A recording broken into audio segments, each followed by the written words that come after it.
పెళ్ళంటే నూరేళ్ల పంట అంటారు, కానీ ఇది గతం. ఫేస్బుక్, వాట్సాప్ చాటింగ్ తో ప్రేమ పెళ్లిళ్లు ఎంత స్పీడ్ గా జరుగుతున్నాయో అంతే స్పీడ్ గా డైవోర్స్ స్టేజ్ కు చేరుతున్నాయి. కారణాలు ఏవైనా నో కాంప్రమైజ్ అంటూ లైఫ్ స్పాయిల్ చేసుకుంటున్నారు నేటి తరం యూత్.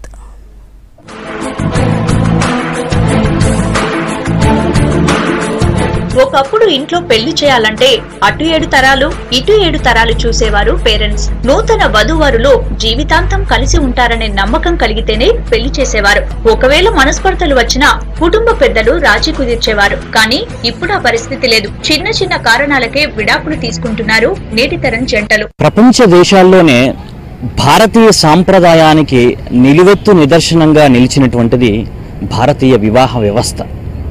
కానీ ఇప్పుడు బీటెక్ ఫైనల్ ఇయర్లోనే ఒక 10 లక్షల ప్యాకేజ్తో వాళ్ళకి జాబ్ ఆఫర్స్ రావడం వల్ల మ్యారేజ్ కంటే ముందుగానే ఇల్లు, కారు, బంగ్లా కొనుక్కునే వాళ్ళని కూడా చూస్తున్నాం. ఇదే ఫాస్ట్ తనం కూడా వివాహ వ్యవస్థలో కూడా కనిపించడము అత్యంత శోచనీయమైనటువంటి విషయం. నేను దీనికి ఒక ప్రిన్సిపల్ని తయారు చేశాను. ఆ ప్రిన్సిపల్ పేరేంటయ్యా అంటే ABCDEF. ఈ ప్రిన్సిపల్ని నేను తయారు చేశాను. సో ఏ అంటే ఏజ్, బి అంటే బ్యూటీ, సి అంటే క్యారెక్టర్, డి అంటే డౌరీ, ఈ అంటే ఎడ్యుకేషన్ బ్యాక్గ్రౌండ్, ఎఫ్ అంటే ఫ్యామిలీ బ్యాక్గ్రౌండ్. సో వివాహము చేసుకునేటటువంటి సందర్భంలోనే వీటిని కొంచెం చూస్తే సరిపోతుంది. హైటెక్ యుగంలో పెళ్లి విషయంలో పెద్దల మాటలు లెక్క చేయడం లేదు యువతి యువకులు. ఫేస్బుక్ లో పరిచయం, వాట్సాప్ లో చాటింగ్ తో లవ్ మ్యారేజ్ చేసుకుంటున్న జంటలు అదే స్పీడ్ లో డైవర్స్ బాట పడుతున్నారు. ఫారిన్ కల్చర్, టీవీ సీరియల్స్ ప్రభావంతో తమకు తామే చిచ్చు పెట్టుకుంటున్నారు. ప్రభుత్వం ఏర్పాటు చేసిన కౌన్సిలింగ్ సెంటర్ కు రోజు రోజుకు పెరుగుతున్న కేసులే ఇందుకు నిదర్శనం. తను వచ్చే సమస్యలు ఏంటంటే ఇక్కడ భర్త ప్రతిరోజు డ్రింక్ చేయడం వల్ల, లేకపోతే అమ్మాయిలతో మాట్లాడడము, లేకపోతే ఒక్కొక్కరు సైకోలాగా బిహేవ్ చేయడం, కొట్టడం, నైట్ కాగానే ఇష్టం వచ్చినట్టుగా ఒక విధంగా తనతో బిహేవ్ చేయడం, అది వాళ్ళకి నచ్చకపోయేసరికి వాళ్ళ హింసకు భరించలేక ఇక్కడికి వస్తే మేమేం చేస్తామంటే వాళ్ళకి ఎలా ఉండాలి, ఏంటి, ఇది కాదు ఇట్లా ఉండాలి అని చెప్పి మనం చెప్పడం జరుగుతుంది.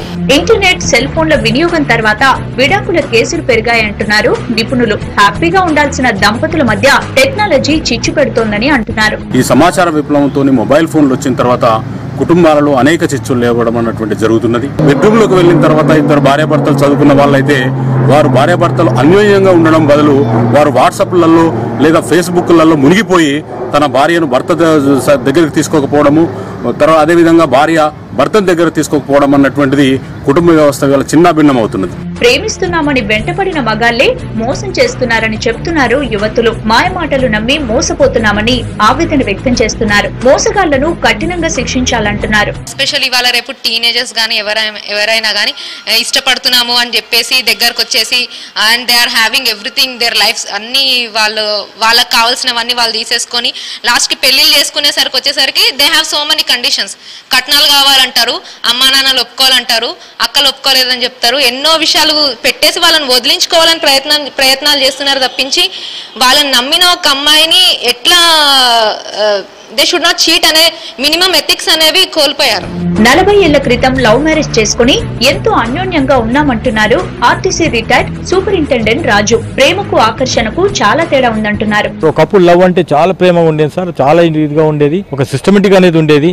కానీ అప్పటికి ఇప్పటికి చాలా మటుకు డిఫరెంట్ ఉంది సార్. ఎందుకంటే లవ్ ప్రతి ఒక్క లవ్ అంటారు, వాళ్ళ అవసరాలు తీసుకొని దూరం అయిపోతున్నారు. తర్వాత అమ్మాయి చాలా విధాలు బాధపడుతున్నది. ఇంకోటి ఏంటంటే అబ్బాయి ఏదైతే లవ్ అంటున్నాడో అది తన అవసరాలు మటుకే గానీ సొంతంగా తను ఒక ఇంటివాన్ని అయిపోయి అమ్మాయితో కాపురం చేసుకుని హాయిగా ఉండాలనే భావన చాలా మటుకు తగ్గిపోయింది సార్. విడాకుల కోసం వస్తున్న వారి సంఖ్య రోజు రోజుకు పెరుగుతుందని చెప్తున్నారు న్యాయవాదులు. భార్యాభర్తలు ఆవేశంగా తీసుకునే నిర్ణయం వారి పిల్లల భవిష్యత్తుపై ప్రభావం చూపుతుందని అంటున్నారు. మరి ఇటీవల కాలంలో ఈ డివోర్స్ పిటిషన్ అంటే వివాహ రద్దు గురించి వేల సంఖ్యలో పిటిషన్ ఫైల్ అవుతున్నాయి.